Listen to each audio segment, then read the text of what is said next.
Good morning to all. നിങ്ങളുടെ നാട്ടിലൊക്കെ മഴയുണ്ടോ? കൊല്ലത്ത് ഇന്ന് രാവിലെ തൊട്ടേ ഇങ്ങനെ നിന്ന് പെയ്യുന്നൊരു മഴയുണ്ടല്ലോ, അങ്ങനൊരു മഴയാണ് ഇവിടെയൊക്കെ. അന്തരീക്ഷമൊക്കെ അത്യാവശ്യം തണുത്തൊക്കെ ഇരിക്കുകയാണ്. അപ്പോൾ ഞാൻ വിചാരിച്ചു പൂക്കളുടെയൊക്കെ വീട്ടെടുക്കാമെന്ന് വിചാരിച്ചു. പിന്നെ നിങ്ങൾക്ക് എല്ലാവർക്കും സുഖമാണോ? ഇപ്പോൾ എല്ലായിടത്തും ഫീവറൊക്കെയാണ്. എല്ലാവരും ഹെൽത്തി ആയിട്ടിരിക്കുക. ഫീവറൊക്കെ ഉണ്ടെങ്കിൽ കറക്റ്റ് സമയത്ത് ഹോസ്പിറ്റലിൽ പോയി ഡോക്ടറെയൊക്കെ കാണിക്കുക. പിന്നെ ആരൊക്കെയോ ലബൂബു ഇപ്പോൾ എന്തെടുക്കുന്നതെന്ന് ചോദിച്ചായിരുന്നു. ലബൂബു 2 ആഴ്ച മുമ്പേ എവിടുന്നോ പറന്ന് വന്ന് ഇവിടുത്തെ മരക്കൊമ്പയിലിരുന്നതാണ്. ഇപ്പോൾ വന്നപ്പോൾ ഉള്ള പ്രൗഢിയൊന്നുമില്ല.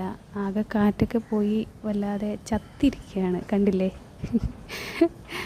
ഓക്കെ, അപ്പോൾ എല്ലാവർക്കും നല്ലൊരു ദിവസം ആശംസിക്കുന്നു. ബൈ.